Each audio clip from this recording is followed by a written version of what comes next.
قرآن کریم نے فرمایا کہ ولا تعاونوا الاسم والعدوان، کہ گناہ اور ظلم اور زیادتی کے کام پر ایک دوسرے کی مدد نہیں کرو، ایک دوسرے پر کا تعاون نہ کرو۔ اور اللہ تعالیٰ نے جو اپنے بندوں کی صفت بتائی وہ ہے الذین ينفقون فی السراء والضراء، وہ خرچ کرتے ہیں خوشحالی کے دنوں میں بھی اور بدحالی جب تنگ دست ہوتے ہیں تب بھی خرچ کرنا۔ عصر کی نماز سفر کی وجہ سے قضا ہو جائے، نماز مغرب عشاء کے ساتھ کیا ادا ہو جائے گی یا پھر اگلے دن عصر کے ساتھ ادا کریں اسے؟ اگلے دن کے لیے انتظار نہ کریں اصل کی، یہ قضا نماز کے لیے بھی یہ ضروری ہے کہ جتنا جلدی ممکن ہو اتنی جلدی آپ ادا کریں۔ تیسرا علاج یہ ہے، وہ یہ ہے کہ جس شخص کو غصہ ہے وہ خاموش ہو جائے۔ اب آپ دیکھیں اللہ تعالیٰ حفاظت فرمائے کہ طلاق کے کیسز جو آ رہے ہیں وہ یہ کہ ایک معمول کی بات ہوتی ہے، آپ غصہ ہو گئے، اس میں بے قابو ہو گئے اور آپ نے جو ہے وہ طلاق دی تھی۔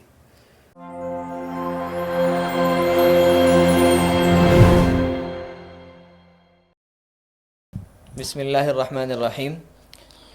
ناظرین کرام، جیسا کہ آپ کو معلوم ہے الرحمن اکیڈمی ہر ہفتے آپ کے لیے ایک نشست کا اہتمام کرتی ہے جس کے اندر مختلف مفتیان کرام آپ کے سامنے آ کر آپ کے بھیجے گئے سوالات کے جوابات آپ کے سامنے رکھتے ہیں۔ بالکل اسی طرح آج کی نشست میں بھی ہمارے ساتھ موجود ہیں مفتی حارث محمود صاحب۔ انشاءاللہ کچھ سوالات ان کے سامنے پیش کریں گے اور آپ کے دیے گئے سوالات کے جوابات ان سے معلوم کریں گے۔ السلام علیکم و برکاتہ۔ وعلیکم السلام ورحمۃ اللہ۔ مفتی صاحب، ایک سائل کا سوال ہے کہ میرا ایک فارم ہاؤس ہے اور جس کو ہم کرائے پر دیتے ہیں، اور اس فارم ہاؤس کے اندر ہم تو بذات خود کوئی میوزک کا کوئی اس طرح کی چیزیں نہیں دیتے، لیکن جو آنے والے ہوتے ہیں وہ اپنے ساتھ کچھ اس طرح کی چیزیں بھی لے کے آتے ہیں اور بعض دفعہ مخلوط محفلیں بھی ہوتی ہیں، تو کیا اس طرح سے فارم ہاؤس دینے کے اندر ہم ان کے ساتھ گناہ میں تعاون کرنے والے تو نہیں بن رہے؟ دیکھیے بہت اچھا سوال ہے۔ اس میں دیکھیں کئی صورتیں آپ بن سکتی ہیں۔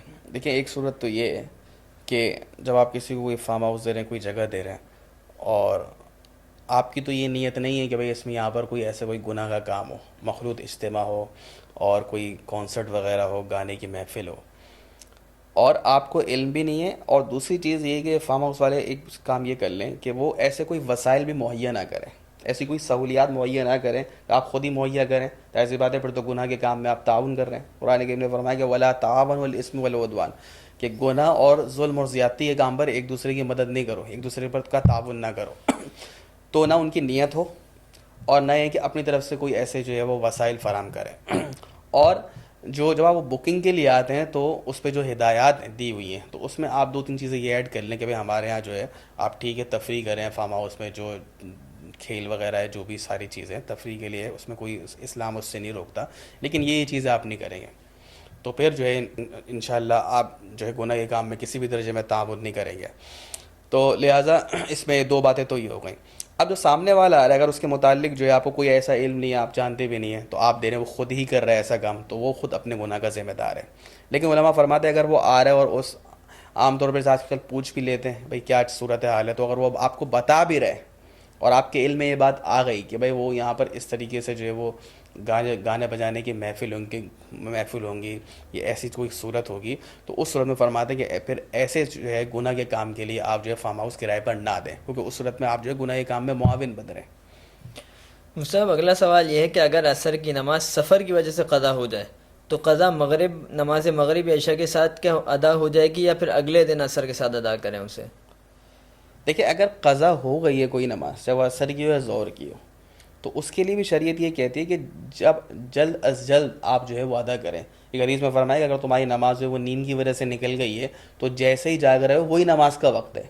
تو اس میں بھی بڑی کوتاہی ہے۔ دیکھیں عصر کی نماز جب آپ کی قضا ہو گئی تو اب تو یہ کہ اگر مغرب کا وقت داخل ہو گیا تو اب اگر آپ صاحب ترتیب ہیں، آپ کے ذمے میں کوئی نماز نہیں ہے، تو پھر تو ضروری ہے آپ عصر کے فرض پڑھیں پھر مغرب کے پڑھیں، ٹھیک ہے۔ البتہ یہ کہ کسی آپ کے اوپر مہینے سالوں کی قضا ہے، صاحب ترتیب نہیں، تو پھر تو آپ مغرب کے فرض آپ پہلے پڑھ لیں، لیکن عصر کی نماز پھر اس کے بعد آپ فوراً پڑھ لیں، اگلے دن کے لیے انتظار نہ کریں عصر کی۔ یہ قضا نماز کے لیے بھی یہ ضروری ہے کہ جتنا جلدی ممکن ہو اتنی جلدی آپ ادا کریں۔ مفتی صاحب اگر کوئی حنفی شخص کسی عذر کی بنا پر شافعی وقت کے اندر عصر کی نماز پڑھ لے تو کیا ادا ہو جائے گی؟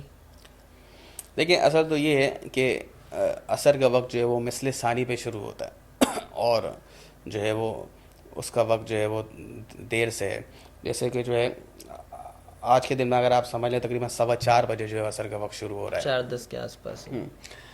لیکن دیگر فقہائے کرام کے نزدیک تھوڑا سا جو ہے وہ آدھے پون گھنٹے پہلے بھی شروع ہو جاتا ہے۔ تو اگر کوئی عذر نہیں ہے تو پھر اس میں تو یہی ہے کہ بھائی آپ جو ہے جب عصر کا وقت شروع ہوگا جیسے آج کل 4:15 کے آپ عرض کیا تو اس میں آپ عصر کی نماز پڑھیں گے. لیکن بعض لوگوں کی ترتیب ایسی ہے کہ انہوں نے یہ سوالات بھی کیے ہیں کہ بھائی ہماری جاب ایسی ہے, اب جو ہے ہمیں وہ انہوں نے کنوینس دی ہوئی ہے, کوئی بس ہے کوئی گاڑی ہے وہ گھر پہ پہنچا دیتی ہے, تو اگر ہم مثل اول میں یعنی کہ جلدی نماز نہ پڑھیں عصر کی, تو عصر کی نماز قضا تو ہو جائے عصر گی. کی نماز پر قضا ہو جائے گی گھر پہنچتے پہنچتے, تو پھر ظاہر سی بات ہے یہ معقول عذر ہے.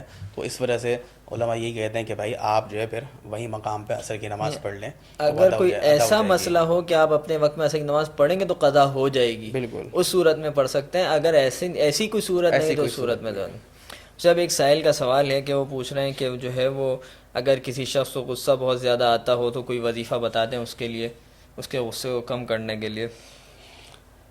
دیکھیں پہلی بات تو یہ سمجھیں کہ غصہ آنا بذات خود کوئی بری چیز نہیں ہے. یہ جس طرح کھانے پینے کی آپ کو طلب ہوتی ہے تو انسان پر جو احوال طاری ہوتے ہیں تو اس میں غصہ بھی ہے. اور اگر غصہ موقع محل پر ہو, جیسے اولاد کی تربیت کے لیے بقدر ضرورت غصہ ہو, تو وہ ضروری بھی ہے. لیکن غصہ میں بیجا اپنے جو ہے حواس کھو بیٹھنا, زبان کا غلط استعمال, پھر آگے بات جھگڑے کی طرف چلے جاتی, یہ ممنوع ہے. اسی وجہ سے آپ دیکھیں کہ متقی پرہیزگاروں کی جہاں صفات قرآن نے بیان کی تو انہوں نے فرمایا والکاظمین الغیظ, غصے کو پینے والے. قرآن نے یہ نہیں کہا غصہ نہیں کرنے والے, غصہ تو آئے گا. تو اصل یہ غصے کو پینا, پہلے تو یہ سمجھیں ایک بہت بڑا کمال ہے, یعنی کہ اللہ تعالیٰ کی بارگاہ میں یہ ایک بہت افضل عمل ہے غصے کو پی جانا. اور خصوصاً یہ ہے کہ جیسے آپ صلی اللہ علیہ وسلم کی سیرت سے ہمیں معلوم ہوتا ہے کہ اپنی ذات کے لیے کبھی بدلہ نہیں لیتے تھے, درگزر کرتے تھے, غصہ آتا تھا, لیکن اپنی ذات کے لیے بدلہ لا لینا, غصے کو پی جانا, تو ایسے لوگوں کی اللہ تعالیٰ نے تعریف کی ہے. اور یہ اس بات کی دلیل ہے کہ ایسے شخص جو ہے وہ اللہ کی نگاہ میں محبوب ہے, وہ متقی پرہیزگاروں کی فہرست میں داخل ہے. دوسرا جو آپ نے وظیفہ پوچھا ہے, تو دیکھیں احادیث مبارکہ میں جب غور کیا جائے تو خود رسول اللہ صلی اللہ علیہ وسلم نے 3-4 چیزیں بتائی ہیں. ایک صحابی آیا ہوگا کہ اللہ کے رسول میں کوئی نصیحت فرماتا, آپ نے فرمایا لا تغضب, غصہ نہیں کرنا. پھر آپ نے فرمایا کہ لا تغضب, حدیث میں کہ فرد مرارن, کئی مرتبہ آپ نے یہ جملہ دہرایا. اور اس کی وجہ یہ تھی کہ وہ جو صحابہ آئے تھے تو ان کی جو بنیادی غلطی تھی وہ غصے کی تھی, اور وہ خود فرماتے کہ جب میں نے غصے کے اوپر قابو پا لیا تو بہت ساری چیزیں میری درست ہو گئیں. تو ایک تو علاج اس میں یہ ہے کہ غصہ چونکہ شیطان کی طرف سے, تو اللہ کے رسول صلی اللہ علیہ وسلم نے فرمایا کہ بھئی اعوذ باللہ من الشیطان الرجیم پڑھ لیا کرو طور وظیفہ. دوسرا یہ ہے علاج بتایا کہ اگر غصہ آ رہا ہے تو کھڑے ہو تو بیٹھ جاؤ, اور بیٹھے ہوئے ہو تو لیٹ جاؤ, یعنی کہ اپنے جسم کو حرکت دے دو. تو کیا ہوگا کہ تمہارے جو غصہ ہے وہ جو ہے وہ کم ہو جائے گا. تیسرا علاج یہ ہے کہ سب سے جو مفید جو میں سمجھتا ہوں وہ یہ ہے کہ جس شخص کو غصہ ہے وہ خاموش ہو جائے, کیونکہ عام طور پر جو غصے میں جھگڑے ہوتے ہیں, لڑائیاں ہوتی ہیں. اب آپ دیکھیں اللہ تعالیٰ حفاظت فرمائے کہ طلاق کے کیسز جو آ رہے ہیں اس میں کیا ہے, وہ یہ کہ ایک معمول کی بات ہوتی ہے, آپ غصہ ہو گئے, اس میں بے قابو ہو گئے اور آپ نے جو ہے وہ طلاق دی تھی. تو عام طور پر یہی کہ جب آپ غصے کے اندر بولیں گے تو غلط بولیں گے, غصے کے اندر بولیں گے تو کام خراب ہوگا. تو یہ خاموش ہو جائے اور اس جگہ سے چلے جائیں. اور ایک علاج یہ بتایا گیا کہ بھائی وہ شخص جو وضو کر لے, کیونکہ اس کا بھی مطلب یہ کہ وضو کر لے. علماء فرماتے ہیں کم سے کم ٹھنڈا پانی پی لے, کیونکہ غصہ شیطان کی طرف سے, اور شیطان کو اللہ تعالیٰ نے آنکھ سے پیدا کیا ہے, اور آنکھ کا جو علاج ہے وہ پانی ہے. تو یہ 3-4 علاج ہیں. اور ایک اس میں یہ بھی معلوم ہوتا ہے کہ جب ہم کسی پہ غصہ کرتے ہیں ہم بدلہ لینا چاہ رہے ہوتے ہیں. تو دیکھیں اللہ تعالیٰ کی صفت کیا ہے کہ اللہ پاک قادر ہیں بندوں کی, لیکن اللہ تعالیٰ کی ایک صفت ہے صفت حلم, کہ بدلہ لینے کی قدرت ہونے کے باوجود اللہ تعالیٰ درگزر کر دیتے ہیں. بدلہ لینے پر قدرت ہے پھر بھی درگزر کر دیتے ہیں. اور حدیث میں فرمایا کہ اپنے اندر اللہ تعالیٰ والی صفات پیدا کرو. اللہ تعالیٰ غفور رحیم ہے, درگزر کرنے والے, تم بھی درگزر کرنے کی جو صفت اپنے اندر پیدا کرو. تو علماء فرماتے ہیں کہ یہ سوچنا چاہیے کہ جب اللہ تعالیٰ میرے ساتھ یہ معاملہ کرتے ہیں, بہت سارے قرآن نے کہا وَيَعْفُو عَنْ كَثِيرٍ, بہت سارے گناہ کو تو اللہ پاک ویسے ہی معاف کر دیتے ہیں. تو میں بھی جو ہے اپنے جو ہے اہل و عیال کے ساتھ, اپنے پڑوسیوں کے ساتھ, دوست احباب کے ساتھ یہ معاملہ کروں, تو ایسا شخص اللہ تعالیٰ کو بہت پسند ہے. تب اگلا سوال یہ ہے کہ وہ انسان کی کمائی کے اندر اللہ تعالیٰ نے بہت سارے حقوق لازم کیے ہیں, اپنا ہے, اللہ رب العزت کا ہے, اس کا رشتہ داروں کا ہے. تو اپنی کمائی سے ان تمام افراد کے, اپنی آمدنی سے ان تمام افراد کے حقوق کیسے ادا کرے وہ؟ دیکھیں جو انسان مال کماتے ہیں تو یہ اللہ تعالیٰ کی نعمت, اللہ تعالیٰ نے اس کو فضل کا لفظ قرآن میں استعمال کیا, اللہ کا فضل ہے. اور ایک جگہ خیر کا لفظ ہے کہ مال بذات خود کوئی بری چیز نہیں ہے, اس سے انسان کی ضروریات پوری ہو جاتی ہیں. البتہ مال کی حرص اور لالچ یہ بری ہے. تو ظاہر سی بات ہے جب اللہ تعالیٰ نے آپ کو ایک نعمت دی ہے اور قرآن نے جگہ جگہ کہا وَمِمَّا رَزَقْنَاهُمْ يُنْفِقُونَ کہ ہم نے جو مال دیا، یہ مال تمہاری اپنی صلاحیتوں کا نتیجہ نہیں ہے، محنت نہیں ہے، یہ ہم نے اپنے فضل سے، تو اس میں سے خرچ کرو۔ تو اب جب خرچ کرنے کی بات آتی ہے تو ایک جو چیز ہے وہ تو فرائض اور واجبات کے درجے میں، وہ تو کمپلسری، وہ تو ضروری ہے، اس میں زکوٰۃ آ گئی آپ کی سالانہ جو 2.5% ہے، 1 لاکھ میں 2,500 روپے، صدقہ فطر آ جاتا ہے، اسی طریقے سے آپ لوگوں کی قسم کھائی ہے اس کا کفارہ اگر آ رہا ہے وہ کفارہ آپ دیں گے۔ اس کی ایک صورت ہے منت، جس کو عربی میں نظر کہتے ہیں۔ منت کیا آپ کے اوپر کوئی چیز لازم نہیں ہے، آپ کہتے ہیں میں اگر اللہ نے مجھے صحت دی تو اتنے غریبوں کو کھانا کھلاؤں گا، تو یہ تو سارے واجبات ہیں۔ اسی طریقے سے بیوی بچوں کا جو خرچہ ہے، بوڑھے والدین ہیں وہ کما نہیں سکتے، ان کا جو خرچہ ہے، یہ واجبات ہیں، ان کا خرچہ جو ہے وہ واجب کے ذمہ، اس میں تو کوتاہی ہے ہی نہیں، یہ تو کمپلسری ہے۔ باقی آپ کا رہ گیا کہ لوگ پوچھتے ہیں کہ اللہ تعالیٰ کے فضل سے ہم اچھا کماتے ہیں، ہماری بہت زیادہ سیونگ ہے، تو کتنا دیں؟ تو اس میں دیکھیں آپ کو اختیار ہے، اور قرآن کریم نے ایک اشارہ کر دیا وَيَسْأَلُونَكَ مَاذَا يُنْفِقُونَ قُلِ الْعَفْوَ، صحابہ نے یہ سوال کیا تھا کہ مال میں جو ہے وہ کیا خرچ کریں، تو اللہ تعالیٰ نے فرمایا کہ جو زائد مال ہے، یعنی کہ آپ کی جو ماہانہ اخراجات ہیں، ٹھیک ہے، وہ تو آپ کی، کیونکہ وہ تو واجب میں آ جائے گا، وہ تو آپ الگ کر لیں، اس کے علاوہ جو زائد مال میں سے جتنا چاہے انسان خرچ کر سکتا ہے، اب جتنا خرچ کرے گا اتنا اجر پائے گا۔ اب ہم جب دیکھتے ہیں تو بعض اہل اللہ کا جو معمول نظر آتا ہے، تو بعض لوگوں نے یہ کیا ہوا تھا اپنے طور پر کہ بھئی ہم جو ہے 5% جتنا اللہ تعالیٰ ہمارے آمدنی دیتے ہیں، 1 لاکھ ہے تو اس میں سے 5,000 دیں گے، بعضوں نے 2%، 10%۔ تو آپ معمول بنانے کے لیے کوئی بھی ایسی چیز طے کر سکتے ہیں کہ اللہ تعالیٰ جو ہمیں آمدنی دیں گے کاروبار سے آمدنی۔ پھر بعض علماء نے، مفتی شفیع صاحب رحمۃ اللہ علیہ کے بارے میں آتا ہے کہ انہوں نے اس طرح کیا ہوا تھا کہ بھائی جو مال آئے گا محنت کرنے کے ساتھ، جب جاب کرتے ہیں، کاروبار کرتے ہیں، اور جو بغیر محنت کسی نے ہدیہ دے دیا تو حضرت نے اس میں سے الگ پرسنٹیج مقرر کی ہوئی تھی، اس میں سے الگ پرسنٹیج مقرر کی ہوئی تھی۔ تو آپ اس سے کیا ہوگا، اس سے ایک فائدہ یہ ہوتا ہے کہ کچھ نہ کچھ آپ اللہ کے راستے میں نکالتے رہتے ہیں۔ اور اللہ تعالیٰ نے جو اپنے بندوں کی صفت بتائی وہ ہے الذین ینفقون فی السراء والضراء، وہ خرچ کرتے ہیں خوشحالی کے دنوں میں بھی، اور بدحالی جب تنگ دست ہوتے ہیں تب بھی خرچ کرنا۔ اور اس سے یہ بات بھی پتہ چلی کہ خرچ کرنا ہر ایک کے لیے۔ اب لوگ کہتے ہیں یار ہمارا تو پورا ہی نہیں ہو رہا، بھائی آپ 10 روپے تو دے سکتے ہیں، اگر ہفتے میں 10 روپے آپ نہیں دے سکتے۔ حضرت عائشہ رضی اللہ تعالیٰ کے معمول کیا تھا، ایک کھجور بھی دے رہی ہیں، ایک روایت میں کہ آپ نے ایک انگور کا دانہ دے دیا، حدیث میں فرمایا کہ اتقوا النار ولو بشق تمرۃ، کھجور کے ایک ٹکڑے کے ذریعے سے ہی اپنے آپ کو آنکھ سے بچاؤ۔ تو یہ قرآن کریم کی آیات ہیں۔ تو جیسے میں نے عرض کیا کہ جو فرائض، جو زکوٰۃ اور جو صدقہ واجب ہیں اس میں تو بالکل آپ کمپلسری، وہ تو ضروری ہیں، اس کے علاوہ آپ کوئی بھی مقدار جو ہے وہ مقرر کر سکتے ہیں۔ سب اگلا سوال یہ ہے کہ کوئی میاں بیوی 3 طلاق کے بعد آپس میں ساتھ رہ رہے ہیں، تو جو ان کے رشتہ دار ہیں وہ ان کا بیک آؤٹ کر سکتے ہیں؟ دیکھیں قرآن کریم میں بالکل واضح سورہ بقرہ میں کہ فَإِن طَلَّقَهَا فَلَا تَحِلُّ لَهُ مِن بَعْدُ حَتَّى تَنكِحَ زَوْجًا غَيْرَهُ، جب شوہر نے تیسری طلاق دے دی ہے تو اب عورت یہ اس کے لیے حلال نہیں ہے۔ تو ظاہر سی بات ہے کہ 3 طلاق کے بعد ساتھ رہنے کا مطلب یہ ہے کہ اللہ تعالیٰ افات فرمائے کہ یہ بدکاری ہو رہی ہے، جیسے نا۔ تو اس میں تو سب سے پہلی بات یہ ہے کہ رشتہ داروں کو چاہیے کہ ان کو سمجھائیں، اللہ کے عذاب سے ڈرائیں، اور جو ہے ان کو یہ کہیں کہ وہ علیحدہ ہو جائیں۔ لیکن اگر وہ پھر بھی نہیں ہوتے تو ظاہر سی بات ہے کہ آپ کو جو حدیث میں فرمایا الحب للہ والبغض للہ، کہ مومن کی شان ہے کہ محبت بھی اللہ کے لیے اور نفرت اور بغض بھی اللہ کے لیے۔ تو چونکہ یہ شریعت کا حکم توڑ رہے ہیں، تو اگر کوئی رشتہ دار کہتے ہیں کہ ہم ان سے جو ہے ملے جلیں گے نہیں، یا ملنا جلنا کم کر دیں گے تاکہ ان کو نصیحت ہو، تو بالکل کرنا چاہیے۔ البتہ بعض علماء نے کہا کہ اگر کوئی شخص یہ سمجھتا ہے کہ بھائی میرا کبھی کبھی ملنا فائدہ مند ہے تاکہ سمجھاتے رہوں، اور غالب گمانے کے سمجھانے سے الگ ہو جائیں گے، تو ٹھیک ہے، وہ اس نیت سے مل سکتا ہے، لیکن باقی رشتہ دار اگر اس سے الگ ہونا چاہتے ہیں تو ان کے لیے بالکل جائز ہے۔ اچھا صاحب اگلا سوال یہ ہے کہ کسی شخص کے انتقال کے بعد اس کا کوئی ایک وارث اٹھ کے کہتا ہے کہ میں اس کی وراثت میں سے اپنا حصہ نہیں لوں گا، میں نے اتنا حصہ معاف کر دیا، لیکن جب وراثت تقسیم ہونے لگتی ہے تو اس وقت وہ دوبارہ آ کے بولتا ہے کہ نہیں مجھے میرا حصہ چاہیے، تو کیا اس وقت اس کا حصہ دوبارہ بنتا ہے، اس کا مطالبہ کرنا جائز ہے؟ دیکھیے یہ بھی اہم سوال ہے، اور عام طور پر یہ پیش آتا ہے، خصوصاً بعض طور پر جیسے بہنیں کہہ دیتی ہیں ہمیں حصہ نہیں چاہیے، لیکن پھر جب ضرورت آتی ہے کہتے ہیں حصہ چاہیے۔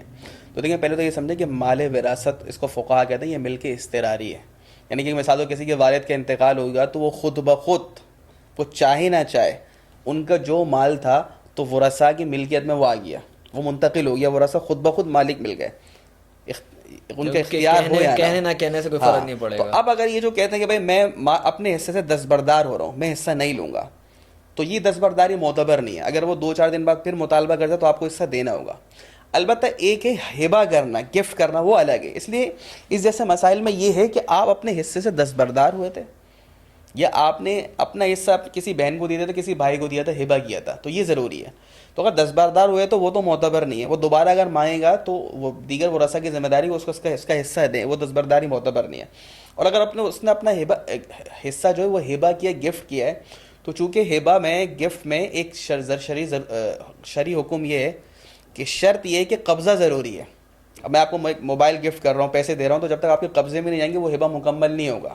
تو اب یہ دیکھا جائے کہ وہ ترکے میں ہے کیا چیز چھوڑی ہے. تو اب اگر جیسے کہ صرف کیش ہے، تو کیش میں تو یہی ہے کہ بھائی جیسا مثال طور پر آپ نے کہا بھائی میں اپنا حصہ جو ہے فلاں بھائی کو ہبہ کرتا ہوں، اس نے قبضہ کر لیا، مثال وہ 50,000 بنے تو اس نے قبضہ کر لیا، وہ تو گفٹ ہو گیا. اب جب گفٹ ہو گیا تو ظاہر سی بات ہے وہ آپ اس سے رجوع نہیں کر سکتے، خصوصاً جو بھائی بہنوں کا رشتہ ہے اس میں آپ رجوع نہیں کر سکتے.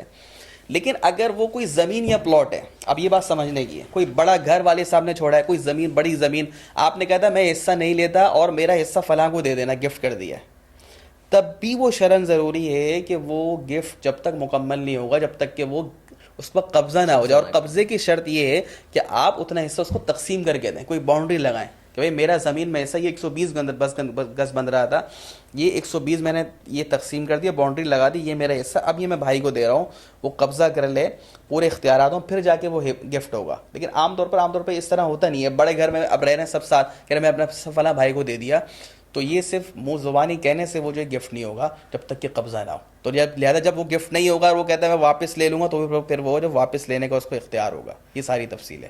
مفتی صاحب، ایک سائل کا سوال یہ ہے کہ اگر کسی لڑکی کی عمر زیادہ ہو جائے، 14-15 سال ہو گئی، اور لیکن اس کے سر پہ کچھ مسائل ہیں، چوہے ہیں یا کوئی ایسا زخم وغیرہ ہیں، تو کیا اس کے لیے اپنی بال منڈوا سکتی ہو؟ جیسے عام طور پر 14 سال 15 سال کی جو لڑکیاں وہ تو بالغ ہوتی ہیں، تو دیکھیں ویسے تو جوئیں ہونا یا ایسی چیزیں، یہ اب کوئی ایسا عذر نہیں کہ پورے بال منڈائیں، کیونکہ اس کے بہت سارے علاج آ گئے ہیں، بہت ساری چیزیں استعمال کی ہیں. تو اصل تو یہ کہ آپ اچھے ڈاکٹر سے رجوع کریں، ان کی ہدایت پہ عمل کریں، اس کا علاج ممکن ہے. اگر کوئی ایسا عذر ہے کہ اس میں جو ہے ماہر اور دیندار ڈاکٹر یہ کہہ دیتا ہے کہ بھائی اب جو ہے بڑا نقصان ہے اور اس میں جو ہے کوئی ضرر پہنچنے کا اندیشہ ہے، کوئی نقصان کا اندیشہ ہے، کوئی بہت زیادہ تکلیف ہوگی، ایسا کوئی عذر ہے، تو پھر شریعت نے ظاہر سی بات ہے گنجائش دی ہے کہ وہ جو ہے وہ اپنے بال منڈا سکتی ہیں. اللہ خیرہ. مفتی صاحب بہت بہت شکریہ آپ کا، آپ تشریف لائے، ہمارے سوالات کے جوابات دیے. امید ہے تمام ناظرین کرام کو بھی ان سوالات کے جوابات سننے سے اپنی زندگی کے اندر پیش آنے والے بہت سارے مسائل کے بارے میں معلوم ہوا ہوگا. اسی طرح ہمارے ساتھ جڑے رہیے، انشاءاللہ بہت جلد پھر دوبارہ آپ سے ملاقات ہوگی. جزاک اللہ خیر.